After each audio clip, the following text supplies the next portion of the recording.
We have maybe about 3/4 of our staff on. I'll give another a few seconds to have more participants come on. We should have close to 100 people. But I can, seems like people are filling in pretty quickly. Okay, so hi everyone, happy Thursday and almost spring break. Welcome to the 4th session of the Spring 2024 Transition Institute. And thank you all for being here today.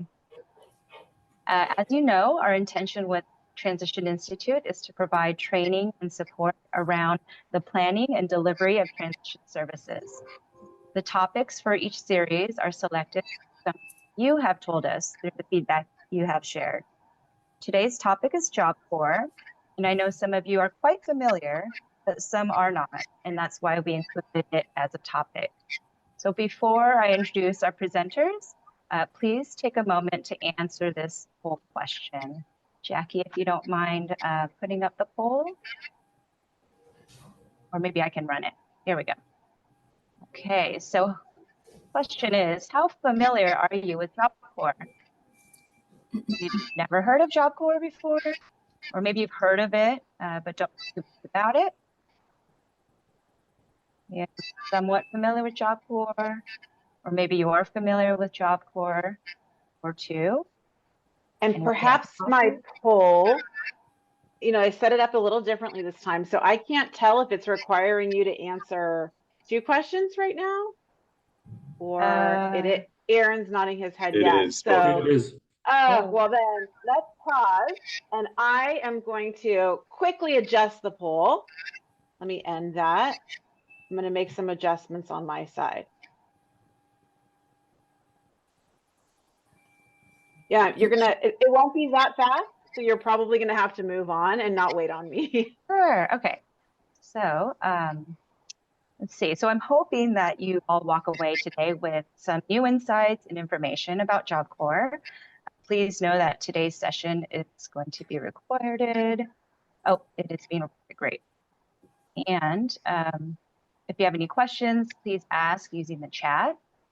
Also, check out the chat box where I will post the resources organizer and use this link to help you organize today's content, which includes today's slide decks, contact information, the feedback survey, and a really awesome one-pager that our very own Tammy Kirch created with links to the Job Corps interest forms and programs offered at the different locations. Now, I would like to introduce, oh, here we go, ready for the poll. So again, how familiar are you with Job Corps?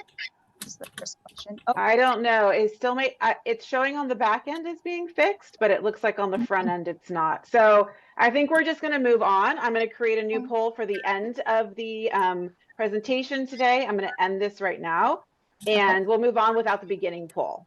No worries. Thank you. Okay, so now I would like to introduce our first presenter, Ms. Eva Vivas from LA Job Corps. Eva is an experienced guidance professional with a demonstrated history of working in the higher education industry for over 20 years.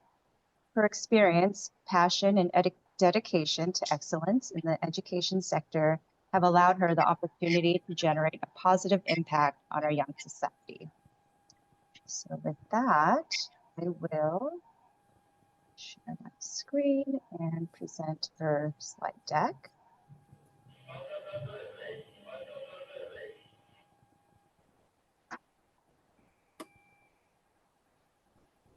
And let's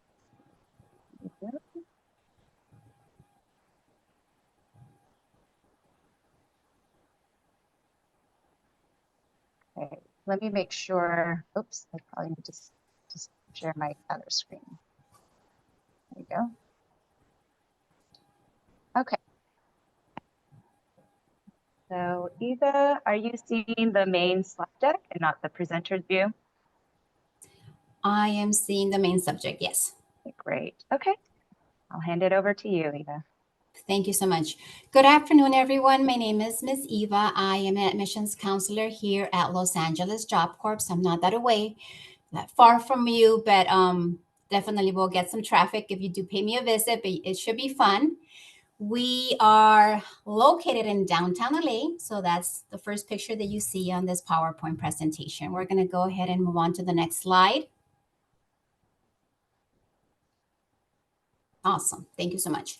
So what is Job Corps? Job Corps is the largest nationwide residential career training program in the country.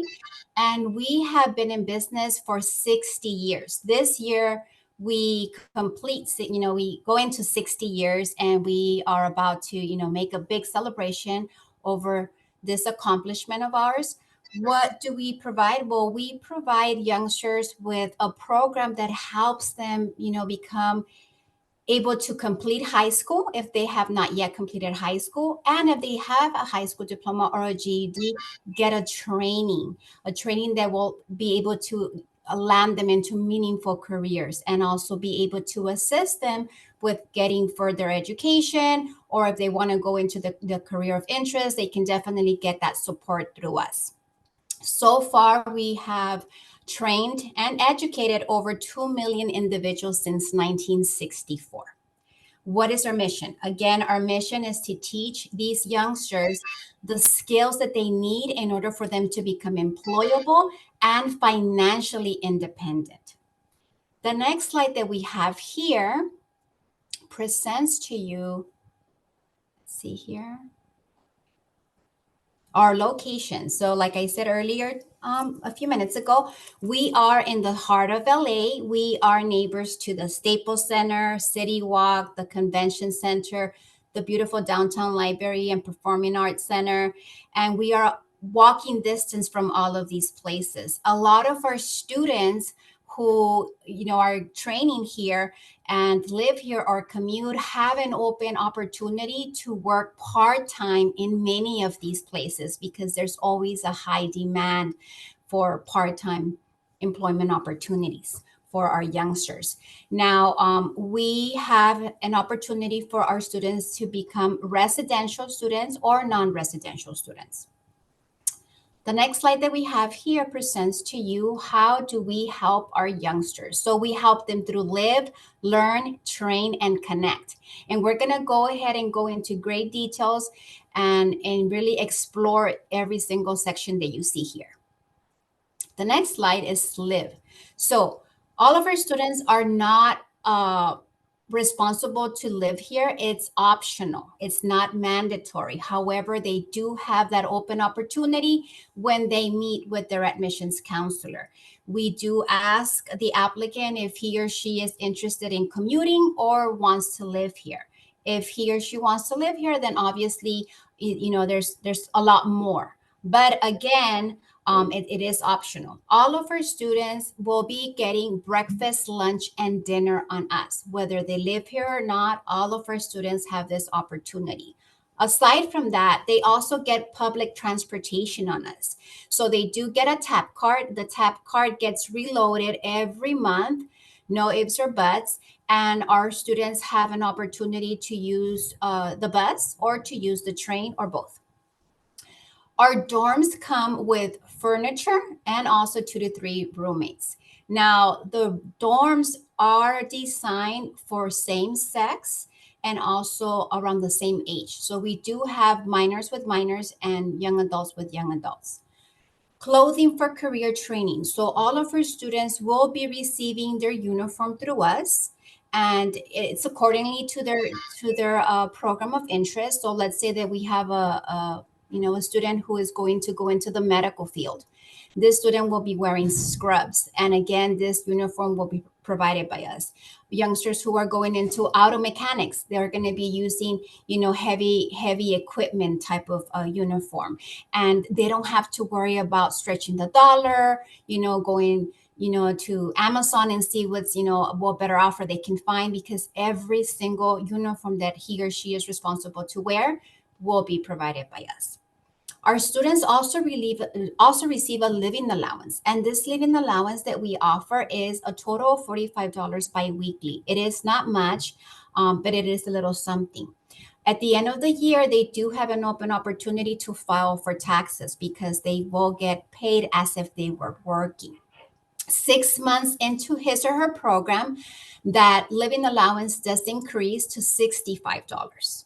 Now, for those youngsters who want to start saving this living allowance as of now, we have a few perks here at the center, meaning that if the student decides to lock, these allowances, by the end of their stay, they will be able to earn interest in their savings, which is a really good opportunity. Basic medical care. So all of our students, whether they have health insurance or not, also get basic medical care through us. We have a primary doctor, we have a primary dentist. We do not offer any ortho services. So whenever we have a youngster who is, working on their smile and have braces on their teeth, we do need to collect ortho documentation. Okay. We also provide free services through our therapists, our psychologists, and our psychiatrists. These services are free at no cost to our students, and it's not mandatory. Sometimes we have youngsters that, that state, well, I think I have anxiety. I Googled it and I see that I have two out of the five, what's it called, descriptions that I see there.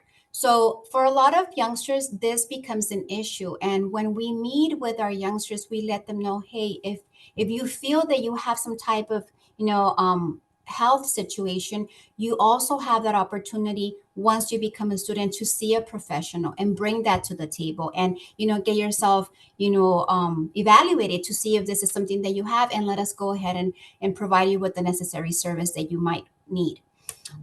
Aside from that, we also offer child care allotment. So we do have a number of youngsters who are young parents, and sometimes just that itself can be a barrier. Sometimes that itself can hold a lot of youngsters back from continuing to further their education or just, finishing high school.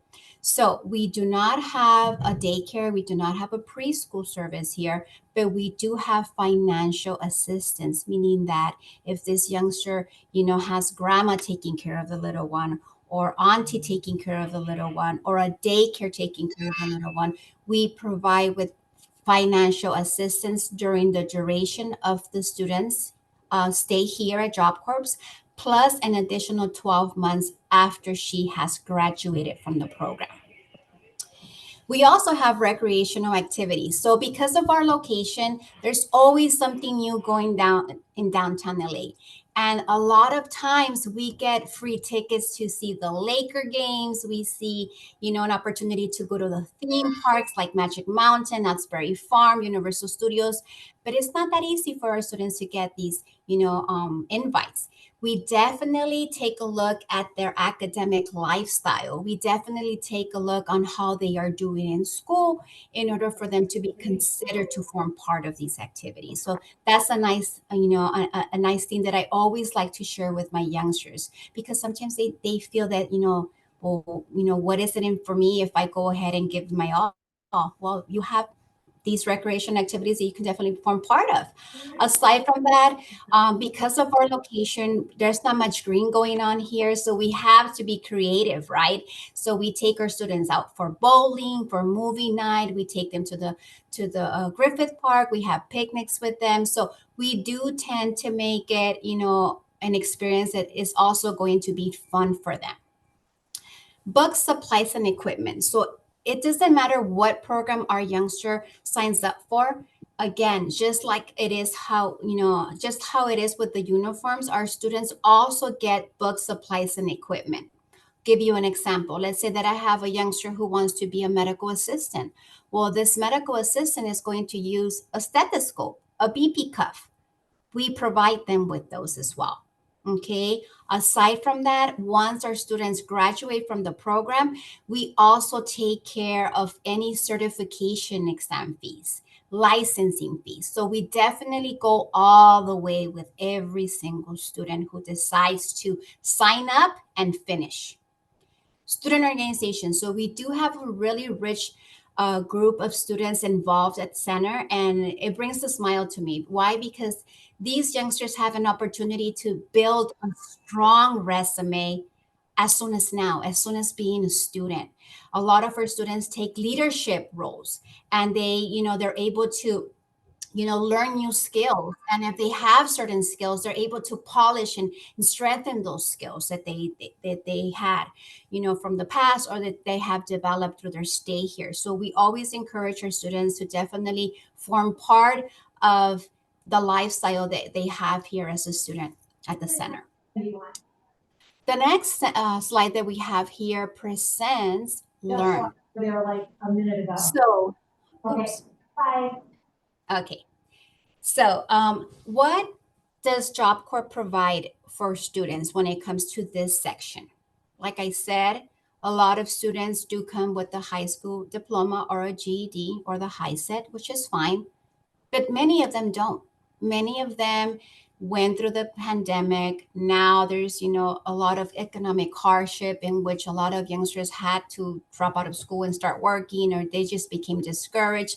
So we do have a large population of teenagers who did not have an opportunity to finish high school, and they're really, really behind. We have a really good program here in which those youngsters have options. We have a traditional high school program. We have the HiSET program, and we also have the GED. Okay, so these are the three options that we deliver to our applicants when they show interest in us and they let us know, hey, I only went up to 9th grade. I'm supposed to be in 11th. How long is it going to take me? I really want to finish. Okay, well, you have options here. Do you want to go through the traditional? Why? Well, because here we do have a traditional high school program in which you're going to be able to experience, graduation, winter formal, prom. Obviously, it's not the same as a traditional high school because everything is here, but we do make it a point to make it as real, as the real experience that goes out there in a traditional high school setting. A lot of our students do not have a driver's license, and this one's a big one, right? Why do I say that? Well, back in the days when I was a youngster, driver's ed was offered back in middle school. Nowadays, not many high schools offer driver's ed. And for those youngsters who are interested in, getting their driver's license, it's really expensive out there. Even if they go through Groupon, it's really expensive. Not only that, but they also have to have that support, right? That family support, that family member that's going to take them to the DMV, allow them to drive the vehicle, all that stuff, right? Teach them how to drive. We have a driver's education program here. We teach our students how to drive here in downtown LA, which is crazy. Okay. They also get an opportunity to use our own government-owned vehicle. This one, I always like to say, the same information that I say about it because it's just so exciting. I tell them, look, the car that's in front of you, the car that's to the side of you, the car that's behind, they don't know that you are a student. They don't know who you are. They just see that the license plate says government-owned, exempt. So they have some type of respect for you. So you should be safe, even though that you are driving in downtown LA where there's a lot of one-way streets and there's a lot of traffic and something always going on, right? So if you learn how to drive here, you're good for life. Now, we do teach them, we do train them. We do a lot of practice tests before we pay a visit to the DMV. We pay the fees at the DMV. We take our own vehicle to the DMV so that they can take the driver's exam. So we definitely go all the way. English language learning. So very similar to ESL, but not quite ESL. Okay. This program is really, really good that we have because we do have a lot of youngsters that English is not their first language. And it's not only Spanish speaking students. We have students from all over the world. So it's always nice for them to know, hey, I'm not the only one. I'm not the first. I'm not the last. And I have those sources there, those sources that are going to allow me to polish my English skills and, become stronger in this area. Aside from that, we also offer math and reading tutoring services. This one's a big one. I always encourage my students to stop by these labs. You don't necessarily have to be struggling to go to these labs. It's always nice to have another set of eyes look at whatever assignment, project, research paper, whatever it is that you have to turn in. It's always nice for someone else to read it, someone else to give you feedback, because that's how you're going to be able to get a better grade. And that's how you're also going to be able to what's it called? To master certain skills, right? To learn certain habits that we tend to do here and there. Personal career development plan. So this one's very important. We really have to emphasize it because it's mandatory for every single student to finish their personal career development plan before stepping into the program of interest. There's no ifs or buts. There's no way out of it. It cannot happen. It has to be completed. Okay. This is a very important stage of our student because this is where the student is going to be able to get that one-on-one, because it's personal. It's what you want for yourself. It's where you see yourself in the short run, in the long term. So it's very important for our students to see that it's very important for them to finish the full 2 months. There's not going to be room for you to explore, their program from the beginning. Yes, you will be introduced to all the programs that we offer nationwide. We have over 120 centers in California, but you still have to go through this. What happens? What happens in this preparation period? Well, you do go through a number of assessments. Don't get scared. It's an assessment. It's just so that we can see where you are when it comes to English and math. That's all it is. If you're struggling in math and you want to be a young engineer, guess what? We need to help you in math, right? Because math is a skill that you really need to master, that you really need to be good at, especially if you're interested in becoming a young engineer.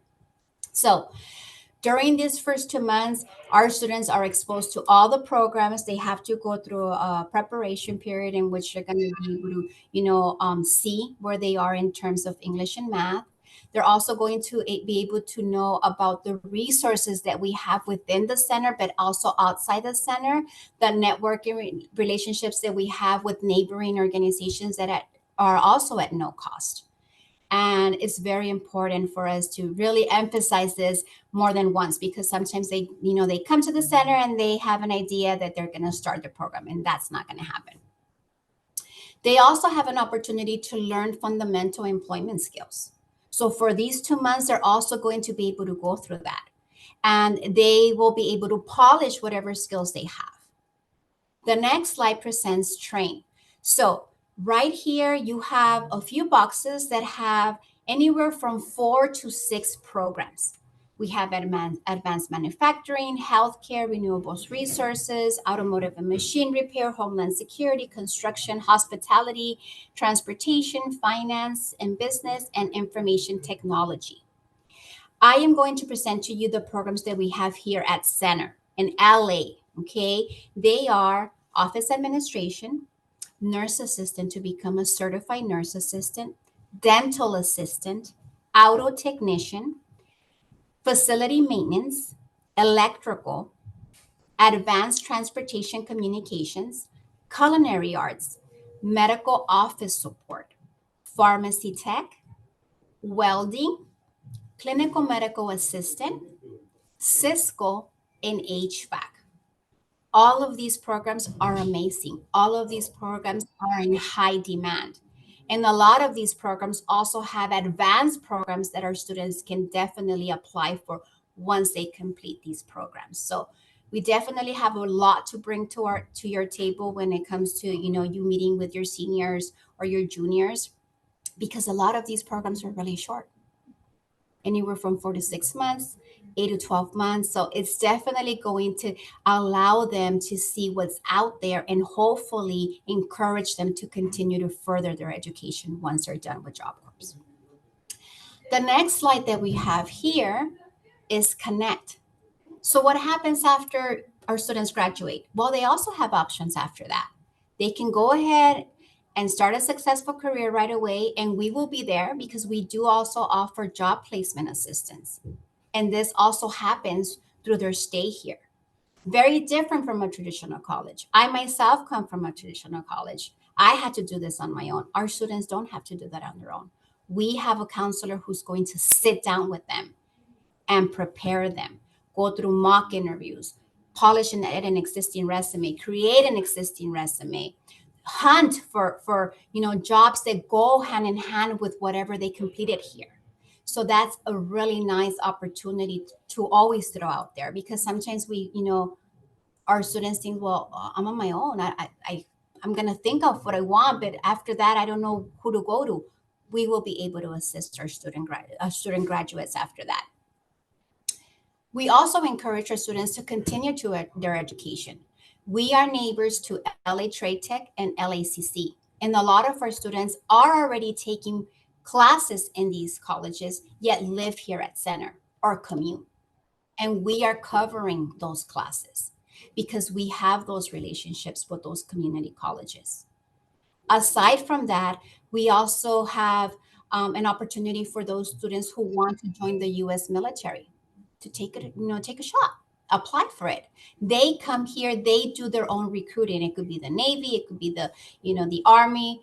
We have those opportunities here, and it's optional. Again, not mandatory. Housing assistance. So once our students graduate and they land in a nice job, sometimes they just want to leave the nest. Sometimes they feel that, okay, it's ready for me to go, go on my own and, explore the horizons on my own. But how do I apply for an apartment? We also help them with that. We help them on how to, fill out an application so that they can apply for a studio or an apartment. The transportation continues for another 12 months after our students graduate. Childcare also continues for another 12 months after the student graduates. So these are really good pointers that we always have to mention, because times are tough, money's tight, and it's always nice to know that, hey, I'm going to be good when it comes to my transportation and my childcare expenses, if I have any, after I'm done with Job Corps. Aside from that, our student graduates also get an allowance of up to $1,500 after they graduate from the program. This money is given to them in the form of a check, and they can do with that money whatever they want. It's always nice to have this, for our youngsters, because again, when you're a student, for the most time, you're broke, and that's okay, but you're not going to be there for a long time. The next slide that we have here is companies that hire our students. So because of marketing, we know all these signs that we see everywhere, right? All of these companies that we see here are eager to hire our student graduates that have zero experience. Again, zero experience, they know, but they finished the program. They became certified. They became licensed. They have what it takes in order for them to start at an entry-level position. A lot of these companies offer amazing benefits. Youngsters don't really think about benefits. It's more as you age that you start thinking and questioning about benefits. I always like to throw it out there because there's going to come a time that our youngsters are going to be thinking about benefits.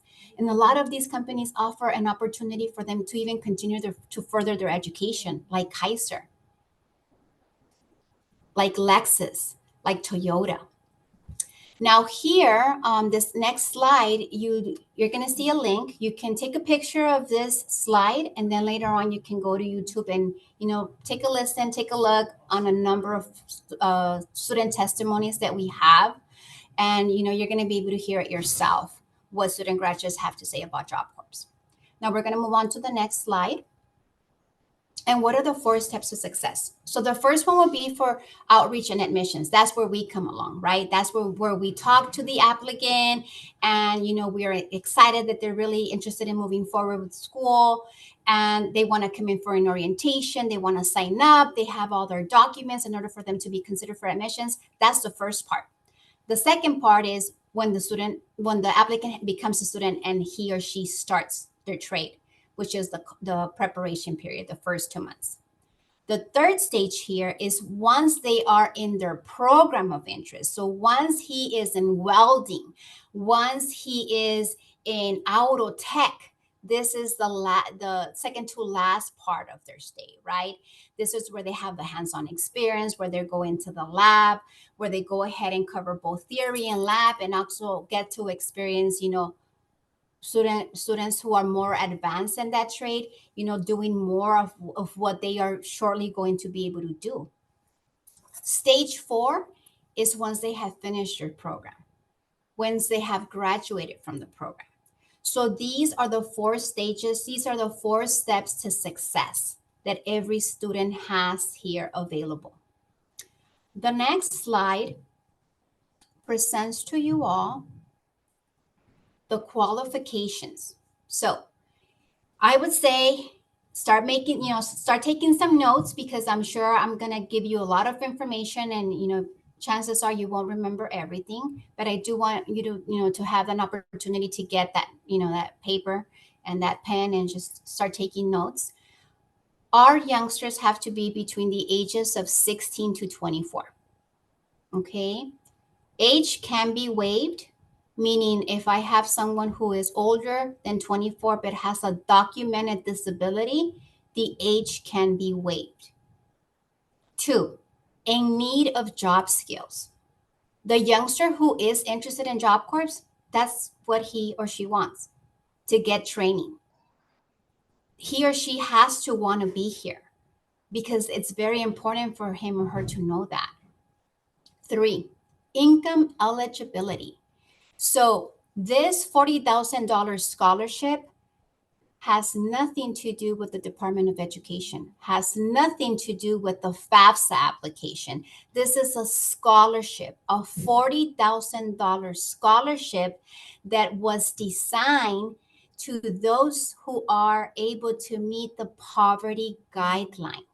So if you have a youngster who is receiving free or reduced meals at your school, that meets that requirement, because the applicant does have to be of a poverty sector. Okay. Now, there's a lot of other forms that we can collect, but that one is one that I always like to share with teachers, counselors, because it's there, it's at the school. Okay. We have a lot of families who are receiving food stamps, cash aid, general relief, disability, Social Security income, Social Security benefits. We have a lot of families who do work, but they have a big household. Therefore, they are able to meet the poverty guideline. So for this one, I don't really encourage the student to start analyzing the income that comes in, because for the most part, they'll probably get it wrong and get discouraged and say, oh, I don't qualify. So I always just ask, bring me your proof of income, whatever proof of income you have, even if you're not working and you're just staying at your cousin's house. Okay, then you're over 18, you don't have any income coming in, they are providing you with free room and board. We're going to go ahead and present a statement of support stating that this person does not claim in his taxes, but provides me with free room and board. And that will make this youngster eligible. 4, able to work in the US. So our students have to either be a USA citizen, a USA resident. We do have youngsters who are here through political asylum, a good number of them. We do have youngsters here who are dreamers. They're from the Dream Act. We have other youngsters who have another source of, permission to be in the States, and they have immigration documentation. Whatever they have that it's not expired, we can go ahead and take a look at, okay? Because this has to be met. Additionally, students must also have childcare. So if I have a youngster who has a little one, I'm not going to go looking for a nanny for her. She needs to have that before she decides to join Job Corps, because she needs to have all her ducks in order for her to be able to be here Monday through Friday, 8 a.m. to 4 p.m. No court dates or fines. Now, a lot of people sometimes, tell me, well, I have a clean background, but I do a lot of parking tickets. Well, if those parking tickets exceed $500, guess what? We have to stop. So if we have a youngster who does have to reduce the amount, he doesn't or she doesn't have to, take care of the whole balance. But as long as it's under $500, then we can move forward. We do run a background through the FBI, so everything does come out. Rape and murder, there's not going to be a possibility for the youngster to become a student. Those are the only two that we do say no to. Okay, so this one is very important, and this is something that is done with every single youngster. No behavior issues. So when the admissions counselor is meeting with the applicant, we ourselves have to do an evaluation on this youngster. So we take a look on how this youngster carries himself or herself. You know, does this person have manners? Is this person paying attention to me? And it's very important for, you know, for the youngster to know, hey, the day that I interview you, I'm gonna be able to make some observations of my own in which I have to write down documentation and attach it to your actual application. No illegal drug use. So all of our students get tested on day one. All of our students. Blood and urine. If someone comes out positive, that youngster has to go through a 39 detox program. On day 31, the student gets tested again. And if that student comes out positive again, the student gets terminated. Now, it's very important for us to also mention that if the youngster comes out positive and lives at center, that youngster will not be able to go home on Friday after school, because our goal is for this youngster to stop using drugs. So it's also very important for us to emphasize that, because if the student comes out negative, then once Friday comes, he can go home or he can work, you know, on the weekends, because they have that freedom for the weekend. They don't have it Monday through Friday. They only have it Friday after school. So it's very, very important for our students to know that even though marijuana or cannabis is legal in the state of California, this is federal property. No ifs or buts. Even though you have a medical documentation that states that you use this for X, Y, and Z, it's not going to work. So if the consumption of X, Y, and Z is forming your first choice in life, then for now, Job Corps is not going to be a good fit for you, because we cannot bend the rules when it comes to that. The next slide that we have here presents you an opportunity to ask me questions. Now, I don't know how we are with time, but I do also want to mention to you what are the documents that we collect from our youngsters in order for us to be able to interview them. They are as follow: California ID or driver's license, if he or she has one; birth certificate, if the youngster is under the age of 18; student ID from high school, if he or she doesn't have any form of ID, we can also collect that as well; social security card; immunization records; IEP or 504 plan; COVID vaccine, not mandatory, but if he or she has it, we do need it. Immunizations are mandatory. So if that youngster doesn't have his or her immunizations taken care of, he or she has to agree that we'll take that responsibility once he or she becomes a student. That one is, there's no ifs or buts.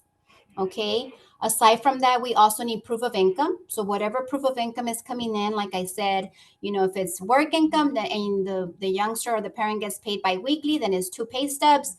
If it's weekly, then it's 4 pay stubs. If there's general relief, food stamps, cash aid, notice of action, Social Security benefits, Social Security income, that quarterly report that household receives every 3 to 4 months. So we do need to collect documentation. And then when we have, you know, students here who are dreamers or who are here through political asylum, immigration documentation. Okay. Any questions? Okay, thank you, Eva. Lots of information there. I did see one question in the chat. I believe there was a previous question, but Rodrigo was able to answer that about allowance. Let's see. So that welding program that's offered, do you know if that includes underwater certification? That is a really good question. I don't know, but if it doesn't, if this is a what's it called, a module or a term in which is covered in that program, then yes. Now, certifications and licensing are not mandatory. There's some programs here that they don't necessarily have to be certified to start working in the field. The vocational nursing, which is an advanced training to become a licensed vocational nurse, yes, that one, the student graduate cannot practice as an LVN without being licensed. Okay, that one is the only one that it's mandatory for the student to go through the whole state exam and licensing. Okay, but we take care of those fees as well. The other programs, some of them are not mandatory, but I always encourage our students to do it because they're going to be able to negotiate a better pay and also really look sharp out there because they're going to be, applying for that same position that 2, 3, 5 other people are also going to be applying for. So it always looks better when our students come, yes, zero experience, but they come with certifications. The state certifies them. So that's a really good question. And if it is covered in the program, then they do have an opportunity to get it, and we do take care of the fees. Nice. Okay. We have another question. How long does the intake process? How long does the intake process usually take? Okay, so the first step would be for the youngster to go through orientation, right? So the presentation that I just presented to you today, that's the first step. It's mandatory. We encourage our students to come in person as opposed to doing a virtual one. We do have a virtual one once a week, but I always encourage my students to come in person. Whether they want to live here or not, it's always nicer for them to take a look on what they want to sign up for. Okay. Oh, you have a question? Eva, I'm not sure. Does LA still offer culinary arts? We do. So there was the question of the culinary arts. So we do have culinary arts in LA, Job Corps, and then there's an advanced program in culinary arts that then eventually we will fly them to San Francisco, where they become master chefs or they become more advanced in culinary arts there as well. So Yes. just FYI. Now the question in regards to the underwater welding, remember, underwater welding is a specialization. So that means that depending on where the welders are going to be trained, if they're part of a union, there is a good possibility that the union will cover a little bit of that underwater welding. But I got to do a research on that just to make sure that I give you the correct answer. But that's how it works. Usually, depending on what union is going to be training our students, that's going to be the coverage of what material is going to be covered in them being able to be certified in that area. So if it covers a little bit of underwater welding, they may cover it. If not, then it becomes a specialization, and maybe our program may cover some of the cost for them to get that training somewhere else. Yes. So going back to the step 1 to 4, the first one will be orientation. The second one will be collecting the admissions requirements so that we can go ahead and take care of the interview. The interview can be in person or over the phone. If the applicant is a minor, I do need to have the parent present because he or she is a minor, and the 3 of us are going to be signing the packet. The parent, the youngster who's a minor, and myself. So it's very important for us to have all 3 parties. It could be mom, it could be dad, whoever is available. And like I said, it could be in person or over the phone.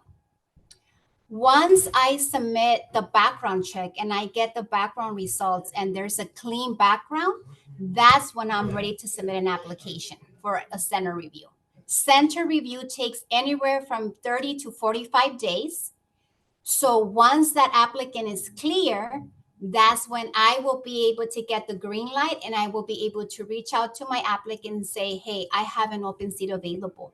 Are you interested in joining Job Corps April 15th?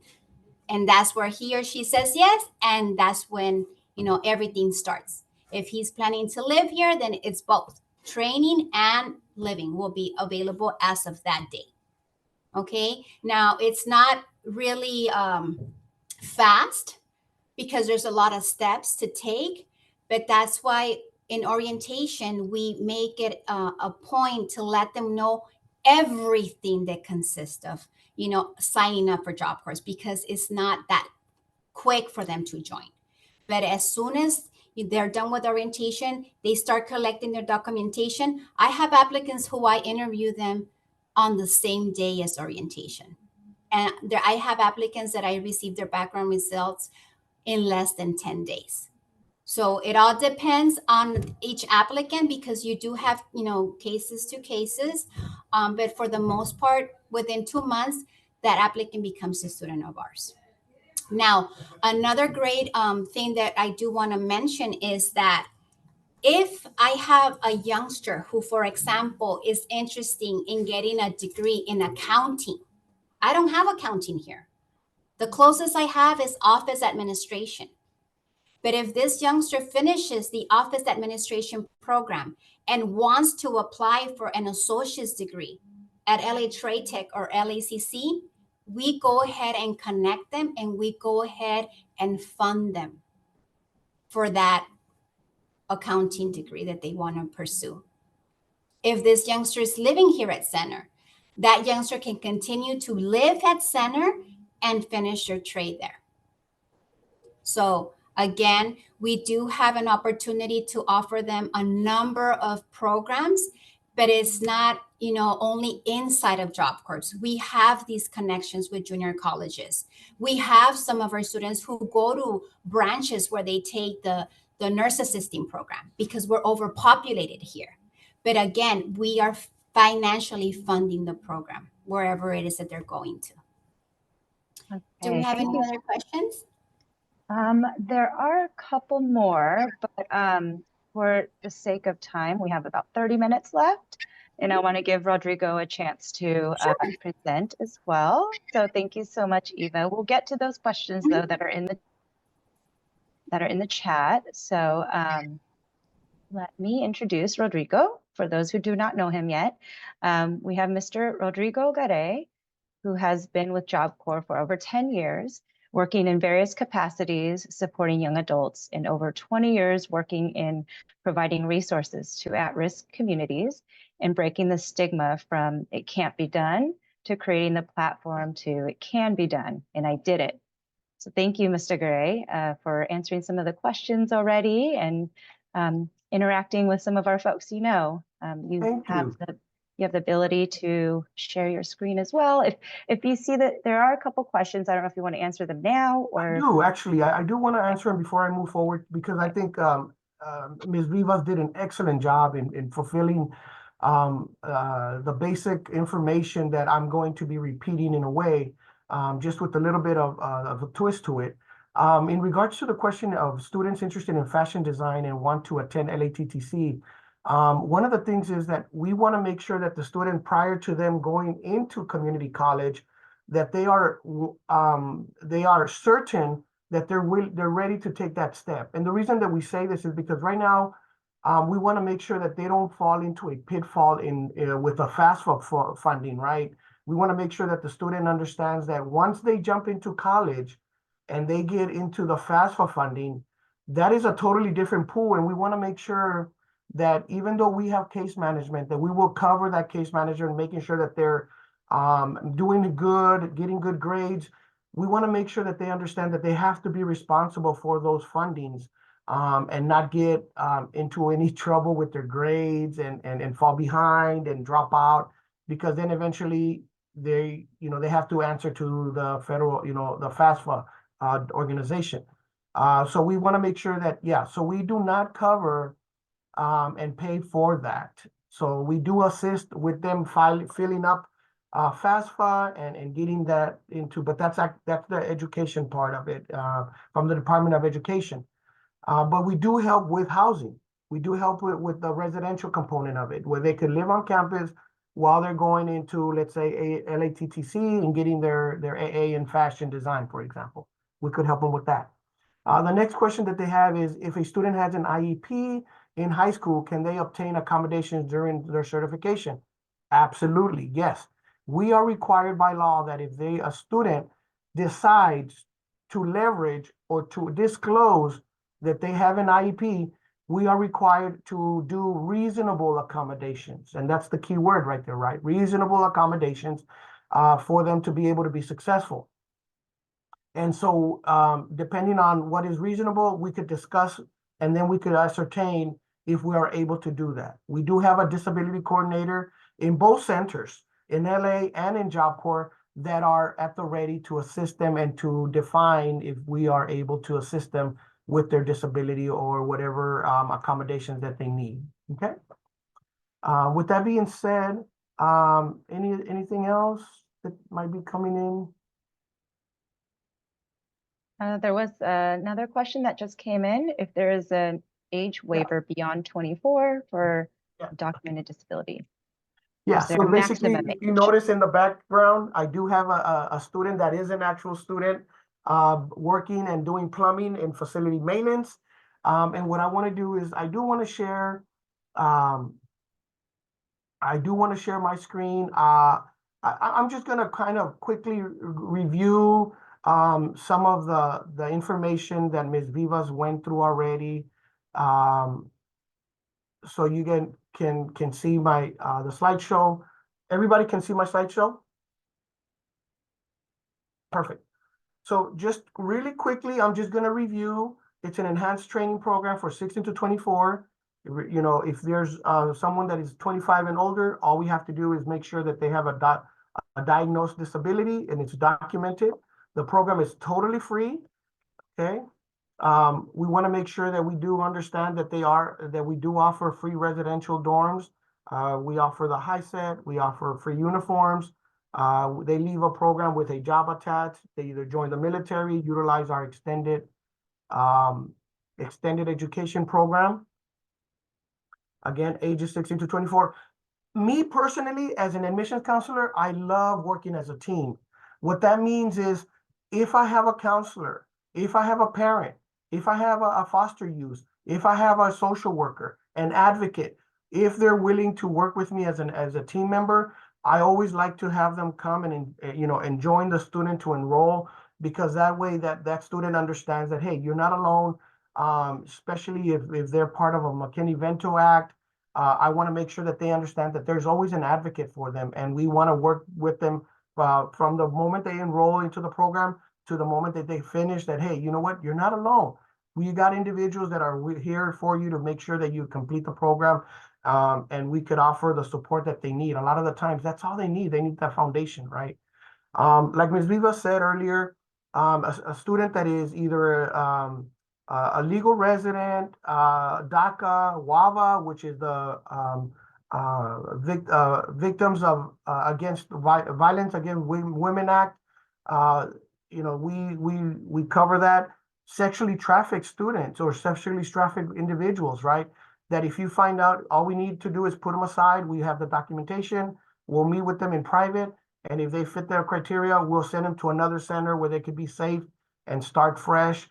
So again, we have a lot of latitude to work with in individuals. They do have to be willing to fill out what we call a zero tolerance contract, which is basically kind of any contract that is about employment, right? That they allow the student to have a good experience, and that they want themselves to have a good experience at Job Corps. 17-year-old must have a consent with parents. That only works with parents that have the legal guardianship. If they're McKinney-Vento, they could sign themselves in with an advocate assisting them. The fines, obviously, like Ms. Viva said, they cannot owe over more than $500. And the reason being is we want to make sure that the student is focused on their trade, that the student has no excuse of saying, well, I have to go to court to pay this amount, or they try to have a justification of saying, well, I can't because I have to have a part-time job and pay this bill that I have in the court system. So we want to make sure that barrier is off the table, and when the applicant is fully committed to the Job Corps 100%.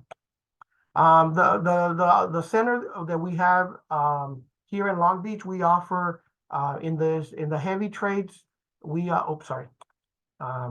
I'm offering automotive technician, painters union. By the way, the painting certification is taught by the union, which is the painters union. I believe it's Union 36. Then we have the cement masonry, which is the Union 500 of the cement masonry and plasters union, which is Union 500. Then we have the glazers, and my God, the glazer union is gonna get upset at me, but the glazer is also taught by the union, and we have a union representative being certifying glazers. And these individuals, everything that you see in downtown LA or any industrial or commercial building, they're the ones that work in this setting. They work in that facility, or I'm sorry, in that capacity.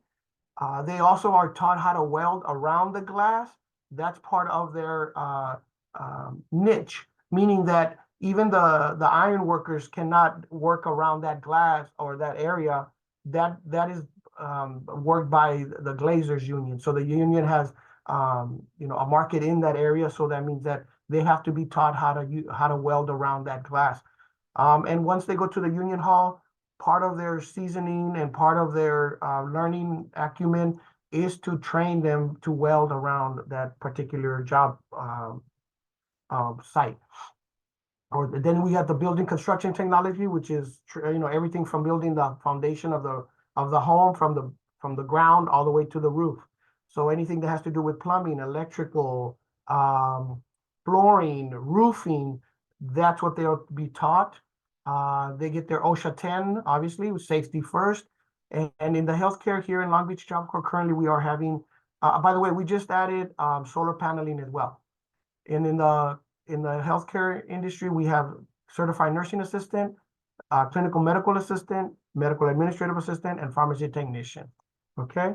And I'm just gonna kind of go over a little bit, and this is, the trades that we offer: a medical administrative assistant, auto technician, building construction technology, cement masonry, glazing, painting, and these are some of the additional programs that we have. Again, Ms. Vivas just did an excellent job in reviewing this, but I just want to, the only difference is that our partnership is with Long Beach City College. So for example, currently right now, we are fixing our automobile bays, the lifts that lift the cars. So the automobile technicians have the best of two worlds. Right now, they're going to Long Beach City College and utilizing one of the classes there and getting trained and getting certified as an auto technician in Long Beach City College. So we are transporting them over there. We pay for the meals, all the tools, everything is covered. So that's the beauty of having those partnerships. We do help with FAFSA. I have to reiterate this because right now with the changes that are happening with FAFSA is tightening up and being more accountable to the students that are going into and filling up their scholarships and their grants. We want to make sure that the student understands that it is a very, very serious thing once they fill out their FAFSA forms. With that being said, is that they have to be in good standing, and we don't want the student to go into a pitfall and have below par grades and then be disqualified or have to be in disqualification status or even have to repay that amount if they don't fulfill the standards of grades that the FAFSA requires, right? So we want to make sure that the student is ready for that. So we do assist them with that, and we want to make sure that we prep them before they apply for that. And like Ms. Viva said, that is a totally different amount of money. Job Corps never touches that money. That money is for college and the university. So we want to make sure that they understand that, and we are clear. We do offer the residential component, so therefore the student can take advantage of the residential aspect of Job Corps while they're going to college. So we do have students that are attending college as we speak. However, they're using our facilities as a residential component only. And so they come back from college, they're using the dorms to study, they're using the facilities, they're using the 3 meals a day, they're using our recreation department, they still get the funding, we still get the 45. By the way, we give, Ms. Vivas, we're paying $45 every 2 weeks, and then it jumps after 183 days to $70. But again, I don't know how that works in the center, but it could be different. Towards the progress of an AA degree, they have to be in good standing to be able to leverage and take advantage of the residential component of our center, okay? We do help with career transitional counselors, which means, again, like Ms. Viva said, we want to make sure that they understand they have a case manager that will assist them up to a year with making sure that they are stable, meaning they're stable in their career path, they're stable in their academic path, they're stable in their military path or their advanced training path. So there's going to be a counselor that will follow up with them in a 3-month, 6 months, and up to a year process, right? And they'll be giving a call, seeing how everything is doing, how they're doing, just to follow up, making sure that they, everything is going okay, everything is running smooth. And if anything they need, if we are required to cover it, we will cover that as well. Just like Ms. Viva said, we do provide a driver's license, driver's ed here. We do have a driving instructor. So we utilize our government vehicles and we train them and, we teach them how to drive. And so that's a big plus for the student. I know it's a big rite of passage for a lot of our youth. So we do want them to have that full experience, right? And we also help them with the cap and gown, walking the stage. So we want them to have the full experience of graduation as well with, a prom and all that. Now that COVID is behind us, we want them to have the full experience. We just had a spring graduation and it was wonderful. We had parents coming in, they had their cap and gown and they had a prom and they had a trip and all that. So everything is paid for by the Department of Labor. So all that is covered. They don't have to worry about that. The other things, like I said earlier, we have advanced training program. I know that some of you have questions in regards to underwater welding, other questions. Don't hesitate. Ask us the questions. We will find out the answers for you, and we will give you the information that you need to be able to give to their students, so that way they could move forward. But remember, a lot of the times the students currently right now, I get students that are saying, you know what, I want to become a mechanical engineer. And I say, great, mechanical engineer is up here. We have to be realistic and we have to start somewhere. So we want to make sure that you are getting to the right stepping stone, because if they jump to a mechanical engineer, that might be a little too much for them. And again, we have to be careful of that pitfall, because now they're going into college trying to get up here, but then college is not going to wait for them. College is going to go on and on and on. And we got to make sure that they are, they're walking or crawling before they could run, right? And then before they could fly. So we want to make sure that we are giving them realistic stepping stones for them, so that way they don't fall. So we want to make sure that we look, and it's okay. They could look at all their options, but we want those options to be realistic, okay? And we want them to make sure that they understand that, hey, look, there's nothing wrong to start off where we're starting off, because eventually, yes, you can get to that mechanical engineer or to that LVN program or wherever you're going to get, but we want to make sure that you are making sure that that stepping stone is a solid one, and we're not, stepping on a cloud where, you're going to fall and eventually you're going to be discouraged, or you're going to say, you know what, it wasn't for me. Or no, we don't want that. We want to make sure that we work as a team and we understand the student has high aspirations, but at the same time, we want that student to be realistic in the stepping stones that it takes for them to get to that level, right?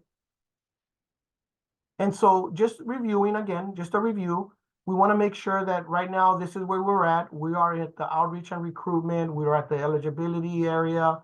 We're looking at their career guidance. We're looking at their options realistically, because again, we want to make sure that the assessment is optimal, right? We want to look at their math levels. We want to look at their reading levels. We want to make sure where they're at, right? I just came from a high school resource presentation, and a young lady came up to me and says, hey, I want to be I want to go into criminology, I want to go into the criminal lab and I want to go into the crime scenes. And I'm like, yeah, that's great. You're talking over here and it's very competitive, but you know what? Let's start into the medical field. Let's talk into the medical terminology. Let's start with doing medicals and clinicals and all that. So that way you at least have that edge when you start going into the college realm and going into the criminology courses, that you have already an understanding of where you're getting yourself into. So we want to make sure that we give that information in a realistic one. We want to make sure that the center application, we review it properly, that they are eligible. We assign the center And that's very important because, again, a lot of the students, if they're looking for a dental assistant, guess what? I'm going to apply, well, I'm going to make sure that I interview them, and I'm going to send them to the Los Angeles Job Corps as a dental assistant, and make sure that they're, they're at the center that they want to be. We want to invite them to make sure that they do their due diligence and look at the centers and see if it's a good fit for them as well, right?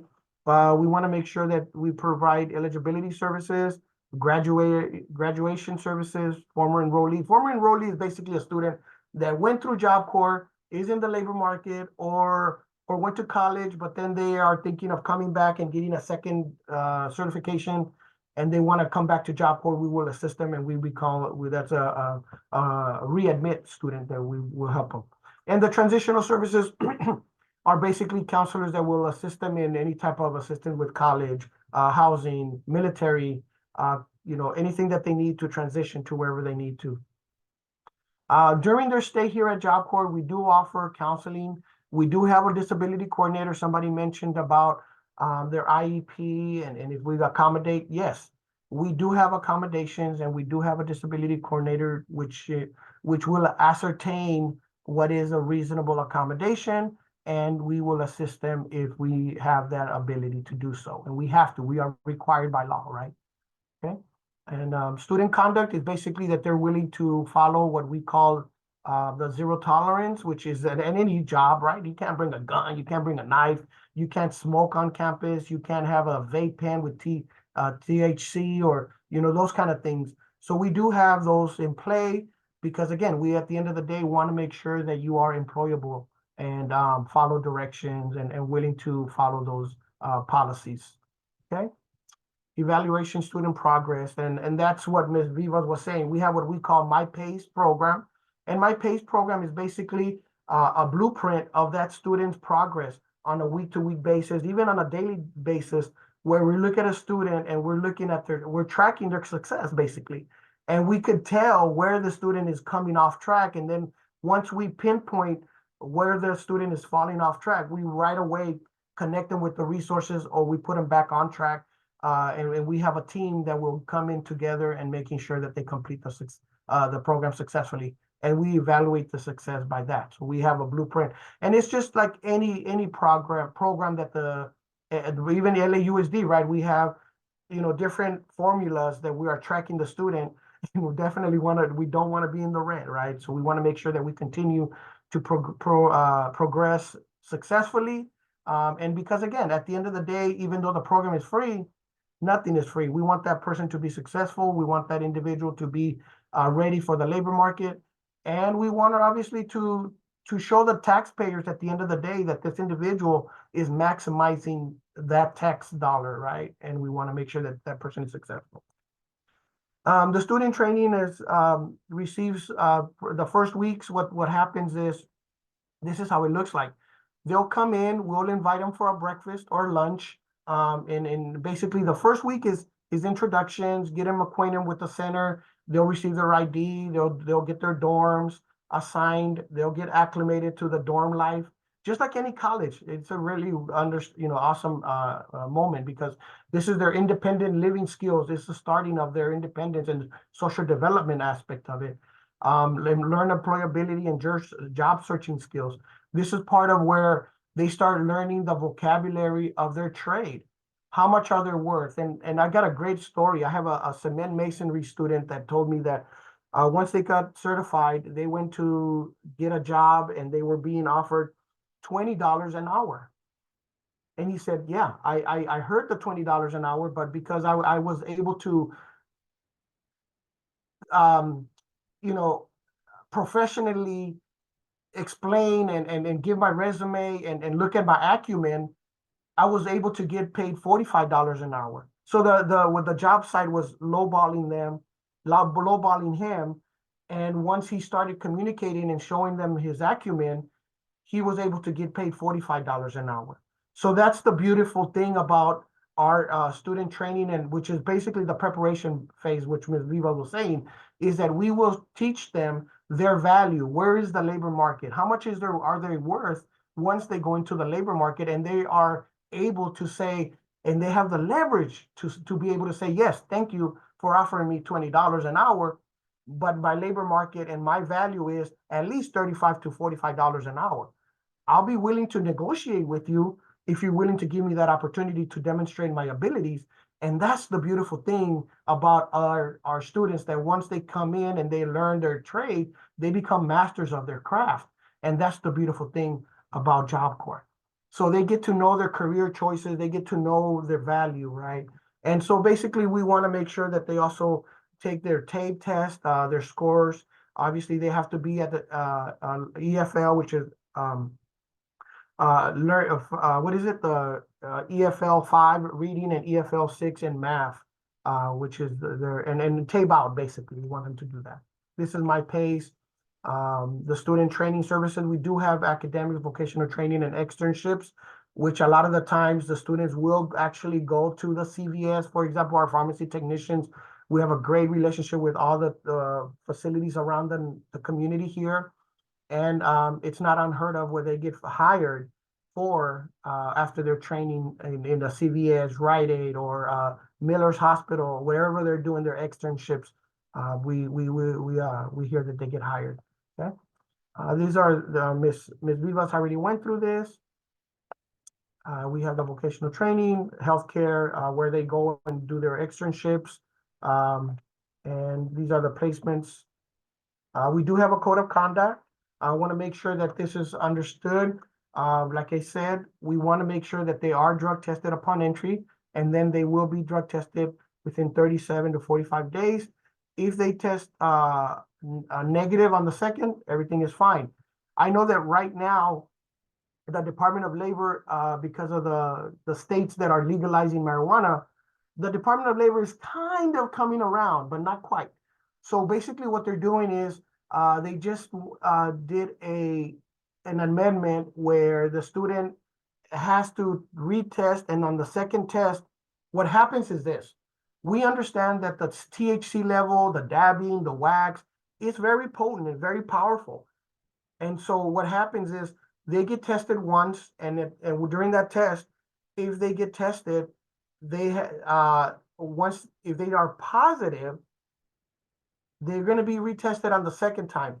The next test, they have to test below whatever they test, at least 50 or below 50%, be 50% or less, so they could be considered negative. Now they're talking about the nanograms, right? We're talking about nanograms, and that has to do with the wellness department. The wellness department will break it down to them once they get tested, but we're talking about the nanograms now. And the reason that I say this is because the federal government is understanding that, hey, we just lost a great student because he did not use, he was not using, but because the marijuana was potent enough, unfortunately, he was a chronic user and is still in his system. And unfortunately, we were just testing him and he tested it positive. We have a zero tolerance.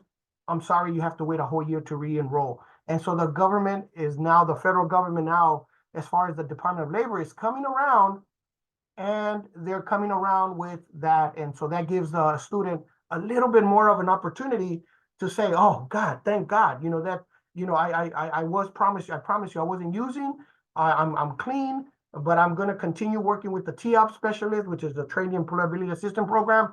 I'm going to metabolize it out of my system, and I just want to stay focused, and I want to do that. So we work with them, and we want to make sure that they're successful. So we're not trying to trip them up, or we're not trying to fail them or anything.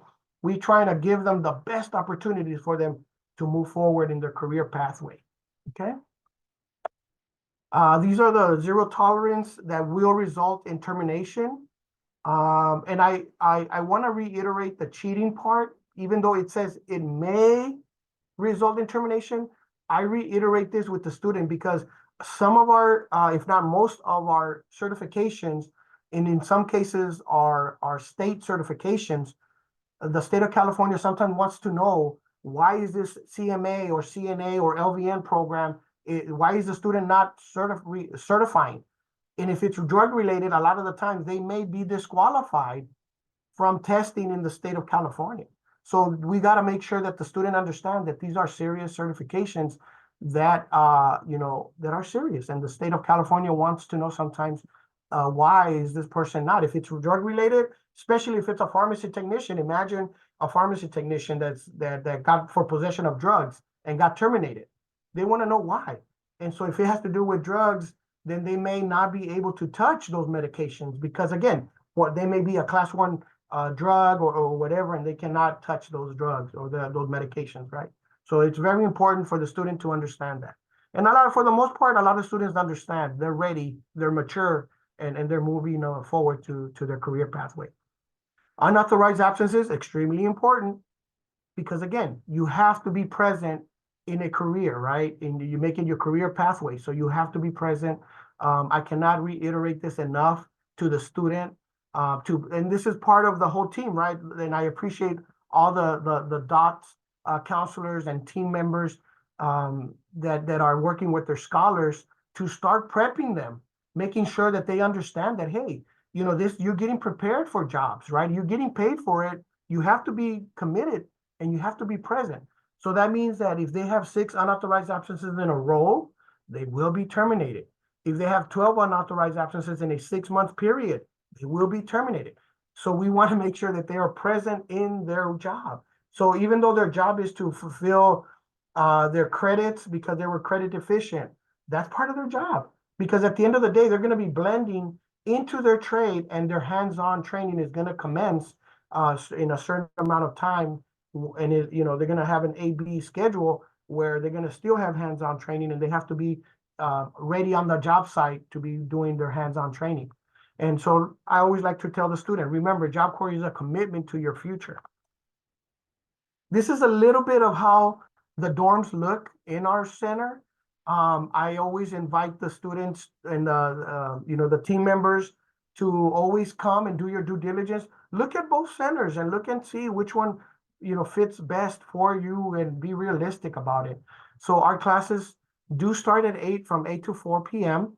You do have to be out of your dorm and your dorm has to be inspection ready by the time you leave by 7:15 and go have your coffee, your breakfast and all that. Trainee starts with 3 paid time off. You could use those days off, but I do tell the student, remember, do not utilize them all at the same time, meaning that if you have, a serious excuse to leave or you want to take a time off, go ahead. But please be mindful that you have 3 paid time off and then you get another 1 additional one every 30 days off. So I always like to tell the student, it is prudent for them to build their days off, their PTOs, and have a good number of PTOs in their bank. So that way, when they really need it, they have ability to be able to use it freely, okay? Hi, Rodrigo. Sorry Yes. to interrupt. We are at time. Oh, sorry about that. So I don't know if you want to cover any last minute important Yeah, points so I because just we wanted do to have a couple share questions. with you. I'm going to stop sharing this. And what I just wanted to share before I go is I do wanted to share kind of some pictures of our students that are in the program, the automotive technician, oops, sorry. And just, oops, did I stop sharing? Okay, so Yes. just wanted to, share some images of our students in the trades. So that way, you could see the actual students that are actually practicing and becoming more proficient in that area. So, yeah, but thank you for having me. If you have any questions, don't hesitate. Please ask, give me a call, and I'll be more than happy to assist. I will say that some of us have had the opportunity to visit both locations, and it's really worth a visit to really see these programs in action. So thank you for sharing those photos, and thank you for sharing all of this information. We do have some questions. So let's see. It sounds like you addressed the age limit. Well, is there an age limit for individuals with a disability? Like, is No, there a there's maximum age? no. Okay, So we great. do have no age limit for disability. We just need documentation, right, to document the disability, and also yeah, that's pretty much Right. it. Yep. There was another question for auto tech. is there a union or partnership with a particular automaker? Yes, as a matter of fact, we have the ability to if when they start either in Los Angeles Job Corps or Long Beach Job Corps, what's going to happen is they're going to become a basic automotive technician, where they're going to have ASC certification in about four modules or four areas: brakes and fluids, changing transmission, diagnosing, those kind of things. We have the ability to send them to what we call advanced training program in Clearfield, Utah. That's where they get the meat and the meat and potatoes of their training. They become master technicians, and they could come out up to with 8 certifications and become master technicians. And they are being trained by the UAW, which is the Union of Automobile Workers Union. And the Job Corps in Clearfield, Utah, has a partnership not only with some, but with all the dealerships throughout the United States. So if they have a good standing and they complete the program successfully as a master technician, it's not unheard of that. And not only that, but they're being trained by Toyota technicians, which own Lexus's dealership. A lot of students end up working for Toyota dealerships or Lexus's, and then they could pick and choose wherever they want to work, and we will pay for the flight to that area. If they want to work back here in California, we'll set them up with a job site here in California. But they get trained by the UAW, yes. That's so awesome. Mhm. And so how full are the centers at those 2 sites in terms of the dorms? Is there a wait list for Long Beach and LA? So for LA, we are really full. We almost have 600 students. We do have a wait list for our male students. And this is also something that we mentioned to our students, right? We encourage our students or our applicants to not be procrastinators, because if you're thinking about it and then you share, okay, I'm no longer interested, you might lose your spot, because now we do have a wait list. And it's very important for our applicants to know that, yes, times are tough out there. There's a lot of youngsters who are homeless, and they do want to get, additional training after high school. They need, reasonable accommodations for X, Y, and Z.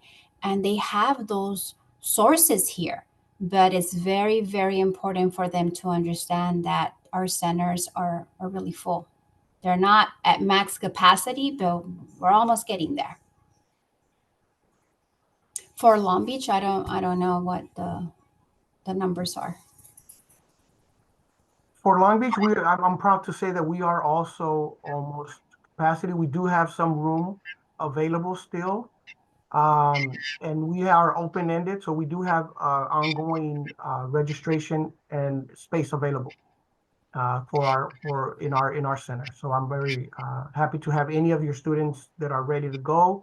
Have them give me a call, or let's come in on a Thursday at 2 p.m. for a tour, and I'll be more than happy to help them get enrolled.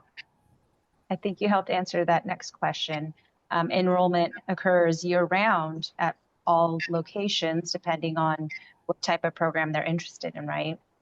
Yes, we are open 365 days a year. We have a number of students who do stay in for the holidays. They don't leave for the weekend because this is their family, and that's the reason why we are open year round. We do have a few breaks here and there, so those youngsters that do want to go into auto and we fly them to Clearfield, Utah, they can come back home and we take care of that expense. We fly them back here, but we also fly them back, okay, because we want them to finish their trade. And that's on us. But, we do not have a lot of days off. Now, our students do also earn personal time off, which is amazing, because a lot of our students do have personal stuff going on. They have a wedding, a graduation, a surgery, whatever, right? Whatever they have on their plate, and they can definitely make use of their personal time off. Thank you. And then Joseph mentioned the McKinney Youth. So LASD has many students experiencing homelessness and residential transiency. Job Corps' residential program seems to be a great fit for those students. What allowances are you able to make with entrance requirements for these students, considering it may be difficult for them to gather the family financial documentation? Yes. So what we do is once we get the McKinney-Vento, that obviously covers a lot of bases. It covers obviously that they're homeless. So that covers the financial aspect of it, that we don't have to provide financial proof. We sometimes require just an administrator or a counselor to write a letter of recommendation, and within that letter, they could write that this individual is indeed a recipient of free or reduced lunch. And we will prioritize this individual, this student, for them to we try to expedite. As soon as we get the background check, we try to move as quickly and as diligent as we can so we could bring them in. If we need to, we'll go pick up that student wherever they are at. And if they need transportation, we will utilize our resources to make sure that we go and assist them with that transportation. Another beautiful thing about it is that, especially if they're McKinney-Vento and they're in a situation of being unhoused, we do have 3 clothing allowances that we will give the student. The first one happens on the first 30 days that they stay. We will give them $100 clothing allowance. Then it goes into 150. Then we'll give them another $100 clothing allowance towards the end of their exit, so they could get some interviewing clothes, or we'll help them out. But yeah, for the beginning, we will try to give them as much resources as we can to bring them in as soon and make it as seamless as possible for them, because we do understand the situations that they are in, and we want to make sure that we remove them from that environment as quickly and as diligent as possible. Thank you. We like to And I talk think to with- the homeless liaison as a team and help to have the homeless liaison work with us to make sure that that individual gets the resources that they can receive. Okay, thank you. And I think we just have one last question about, do you have like an approximate waiting period for those that are waitlisted? So for our applicants who are males, those are the only ones that are on a wait list right now. Okay, our female category is open, but the male resident category, we do have a wait list. So right now we are looking at about 20 males that are waiting for them to be able to join Job Corps. Okay, now the numbers do change weekly because students graduate, students drop out of the program, students go on medical leave. There's a lot of many factors that happen on a weekly basis. Right. But that doesn't give the applicant leverage to be, going back and forth. Do I want to start now, or do I want to start in 3 months, or because especially if he wants to live here, because maybe the person right next to him in the wait list really wants to take this opportunity, and it's just one step away from getting that bed. Now, we do encourage our students that once they do live here, they do follow the rules. We are really heavy when it comes to rules and regulations. We have curfews. We have curfews for minors and young adults. So sometimes, rules can be a very challenging situation for a lot of youngsters, because here we are really, really heavy when it comes to that. Mr. Garay, myself can be really nice to our applicants, can be really, welcoming to our applicants. But if a student is in trouble because he or she is on his cell phone, that student's going to get in trouble, because that student's supposed to be focused on lecture, not on his or her phone. So we do also, bring this to their attention. Yeah, one of the things is we want to make sure that the student is employable at the end of the day. So we do practice social development, independent living skills, being proficient and professional. So the bottom line is, aside from them getting their certification, is for them to be in their mindset practicing employability skills at the end of the day, right? And so we want to make sure that those habits, again, we work as a team. So start prepping your students, being able to say, hey, this is something that you look into. We're going to start the program. It's going to be from 8 a.m. in the morning to 3:30. It's going to be work. The way that the day looks like is you work at 8, you get 2 hours, you have a 10-minute break, you work another 2 hours, you have an hour lunch, then you work 2 hours, you have a 10-minute break, then you work your last 2 hours, just like any job out there in the real working world. So we want to make sure that the student already has that in their mindset, that we are training them, and we want them to work with us as well, that, hey, this is something that I'm willing to work with. Thank you. Thank you both so much for your time. In that graphic or the resources organizer, you will see Rodrigo and Eva's contact information, their PowerPoints, and that one pager, that wonderful one pager, you'll see a list of all the programs that are offered at each site. And last but not least, there's that feedback survey that we would greatly appreciate you completing. That would give us feedback for future TI sessions. So at this time, you're welcome to go, but I think I saw another question. There are a couple questions. So if anyone has any additional questions, feel free to stay on, but we don't want to hold up anybody else any longer. So have a wonderful rest of your Thursday. Have a happy spring break. I'll stay on for additional questions that are coming through. And actually, a lot of people are saying thank you in the chat.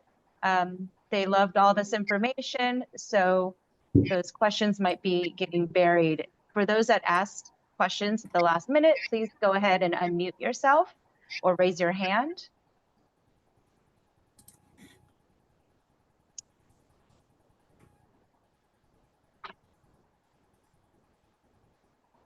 Or we'll stay on. Okay, great. Genevieve, go ahead.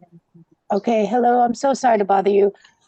But if the dorm is full, say, and there are programs that the student might be interested in attending, are the programs also impacted? Are there wait lists for the programs like an HVAC? Since the male dorm is kind of full for 20-fold, are they able to still participate in the program if they have a place to live, or are the programs impacted as well? Yes. So when we interview our applicant, we actually ask him right now, because it's, it's with our males, if they have a place to stay for now, if they're staying at a shelter, if they're staying with grandma, with auntie. And if that's the case, then obviously their application can move faster. And then once the student becomes an actual student, he can go ahead and make a request that he wants to become a resident. And that's actually a little bit faster. But we always encourage our students to consider commuting if they are not that far from us, and then make their request to become a residential, and vice versa. Sometimes we have students, applicants who want to get the trade, but they don't want to live here. They want to commute. They enjoy their freedom, but then they come and they see how it is. And like, oh, I can see myself here. Can I make the request to become a resident? And it happens both ways. Okay, beautiful. Thank you so much. Of course. Question. And then I did see another question. If the dorms are full, do you provide any assistance in finding any other type of housing? Yes, we do. That's a really good question. So when I have an applicant who is ready to start, has a clean background, but right now is homeless, we can go ahead and connect them with a voucher opportunity to stay there while he or she is scheduled to start. And this is checked periodically every other day, because the applicant has to be committed that once he comes in, he has to come in, because they are getting this motel opportunity voucher. Okay, it's case by case. They also run out of funds. We want to be able to get youngsters who are really serious about it. Maybe I sound like a broken record, but there's a lot of procrastinators out there. Okay, all ages. So we really want to make sure that we're really investing time and energy on youngsters who are really going to go with the program. So if we have someone who is struggling right now and has no roof, we can definitely assist them with getting a roof, a temporary roof. Okay, thank you. We got a lot of wonderful feedback from everyone. Everyone appreciates all this information that they received. So I have a question. Yeah. Really quickly. Please don't forget. Please invite us as well. Invite Ms. Vivas to your campus, invite me to your campus. We could also go to your campus and present to your students as well. So we are open for that. And please, we've had trips to our campuses. Please do not hesitate. Put on the request for the trip slips and come to our centers so the students can actually see their peers working in our sites, actually working in the trades, and they could be like, oh wow, I could actually see them working and doing the actual work, live, and it's they could see, oh wow, it really is true. They're actually working hands on, and I could see myself doing this. So please take the invite, make your trip. It'll be worth it, and it's a beautiful campus. And I think that we may treat you to lunch, and it's we would like to have you here, see the squirrels and the hawks and all that beautiful flora and fauna here that we have. It's a beautiful campus. I agree. I think it's more impact for the students to see the sites themselves. They could see their peers, they could see the classes, as Easy asked. They could see everyone in action. They could see the cafeteria. Yes, the Long Beach is Students very and family. Yeah, Mhm. students They and could see family. they could see We the really welcome, dorms. parents, whoever they're living with. If they have a legal guardian, we invite the legal guardian because it's going to allow us to make a stronger impact in this youngster. Hey, not only is she interested, my whole family came, because they believe in me. They believe that I'm going to sign up and I'm going to complete this program. It helps. And somebody was asking, can they visit a class? And I'm writing right now. Of course they can. Of course. And the only thing that we do ask is if you could kindly just let us know. And again, you can talk to any student that you see passing by or anything like that. We have a great community, but we just want to make sure that because of privacy, because of the it's just like me, I can't just walk into any school. I have to just make sure that you give me a little bit of notice, so that way I can go ahead and just guide you along the way. But it's just, of course, I welcome, the door is open, just let me know. Mi casa es tu casa, and yes, absolutely, we're a team now. We're almost like family, and I would love to have you come in and you could see for yourselves what we have to offer. Absolutely. Yeah, good point. We can't just show up. We do need to contact you ahead of time. Thank you. Yes. Okay, I'm going to I stop. I the was going to add that for those who are interested, what has worked for me in getting the free or reduced lunch letter is to go to the Title I coordinator. Actually, it doesn't take long. They just write you, it's a 2-sentence letter that the student was eligible for free lunch. And then for a transcript, I usually just go to the counseling office, to the registrar. I can print the transcript myself, but they do seal it. So that's how it looks official. So just little things like that. Great pro tips, Christina. I know Yes. you've referred several students to both We have many locations. students, yeah. We see these families go through the program. They're so happy. They're so excited. They share the great news to neighbors, family, and that's how we're growing. All right. Thank you all again so much. We've gone well over the time, but this was all great information for everyone. So I'm going to stop Thank the you for the invite. recording.